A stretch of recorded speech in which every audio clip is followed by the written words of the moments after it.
நிறைய பேர் என்கிட்ட ஜாதகம் பார்க்க வரும்போது, "அம்மா நோய் இருக்கு, ரொம்ப கஷ்டப்படுறோம். நாங்க ட்ரீட்மெண்ட் எடுத்துட்ருக்குறோம். ஆனா எங்களுக்கு ஏதாவது பரிகாரம் சொல்லுங்கம்மா" அப்படின்னு சொல்லுவாங்க.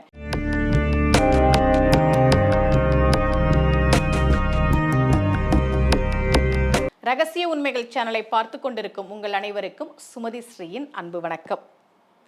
இந்த பகுதியில் நம்ம நிறைய பரிகார முறைகள், பரிகார தலங்கள், ஆன்மீக கேள்வி பதில்கள், ஆன்மீக சந்தேகங்கள், என்ன பிரச்சனைக்கு என்ன மாதிரி வழிபாடு பண்ணணும்னு தொடர்ந்து பார்த்துக்கிட்டு இருக்கோம். வெளிநாடுகள்லேருந்து ஜாதகம் பார்க்குறவங்க கூட வெளிநாடுகள்லேருந்து ஜாதகம் பார்க்கும்போது சொல்லுவாங்க, இப்படி இருக்குது, ஒரு நோய் இருக்குது, இல்லை நாங்கள் ரொம்ப கஷ்டப்படுறோம், ஆரம்பத்துலேருந்தே இருக்குது. சில பேர் குழந்தைகளுக்கு சொல்லுவாங்க, குழந்தைக்கு வந்து உடம்பு சரியில்லாமல் இருக்குது, ஏதாவது சொல்லுங்கம்மா அப்படின்னு சொல்லுவாங்க. நம்ம ரகசிய உண்மைகள் சேனலில் நோய் தீர்க்கும் பதிகங்கள், பாசுரங்கள், கோவில்கள் எல்லாமே நான் உங்களுக்கு தனித்தனி பதிவுகளை நிறையவே கொடுத்துருக்கேன். முறையான மருத்துவ சிகிச்சையோடு இந்த பாசுரம் சொல்லுங்கள், பதிகம் சொல்லுங்கள், கோவிலுக்கு போங்கன்னு. அந்த மாதிரி ஒரு மந்திரம் தான் இன்னைக்கு பதிவில் நான் உங்களுக்கு சொல்ல போகிறேன்.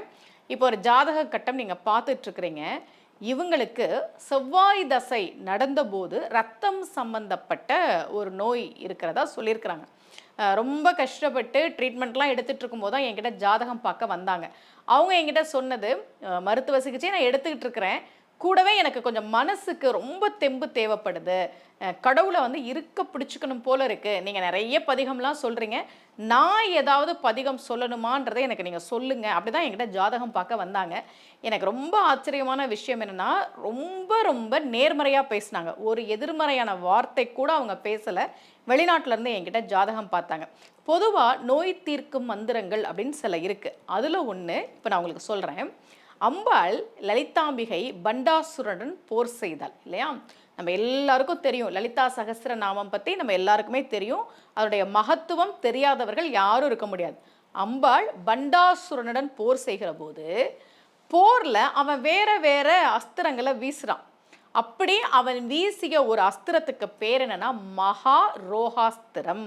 ரோகம்னா நோய், பெரிய நோய்களை கொடுக்கக்கூடிய ஒரு அஸ்திரத்தை வீசுறான். அந்த அஸ்திரம் நம்ம மேலே வந்ததுன்னா நோய்கள் வந்துடும். அப்படி ஒரு அஸ்திரத்தை தயார் பண்ணி பண்டாசுரன் வீசுறான். உடனே அம்பாள் என்ன பண்ணா தெரியுமா? லலிதாம்பிகை பெருமாளினுடைய 3 நாமங்களை உச்சரித்து நாமத்ரய அஸ்திரத்தை வீசினாள். அம்பாள் லலிதாம்பிகை வீசிய நாமத்ரேய அஸ்திரம் பண்டாசுரன் வீசிய அந்த மகாரோக அஸ்திரத்தை சாய்த்தது. அதனால எந்த திருநாமங்களை சொல்லி, அம்பாள் பெருமாளினுடைய திருநாமங்களை சொல்லி நாமத்ரேய அஸ்திரத்தை வீசினாள் இல்லையா, அந்த திருநாமங்களை நாம் சொல்கிற போது நோய் தீரும் என்பது நம்பிக்கை.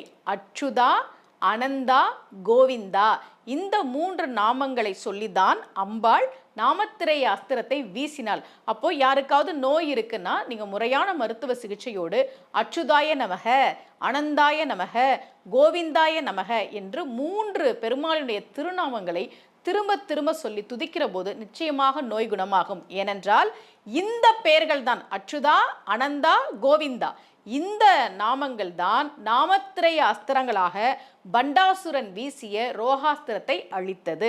அதனால நம்பிக்கையோட சொல்லுங்க. இதே போல மீண்டும் ஒரு பரிகார முறையோடு உங்கள் அனைவரையும் சந்திக்கிறேன். அனைவருக்கும் அன்புடன் சுமதி ஸ்ரீ.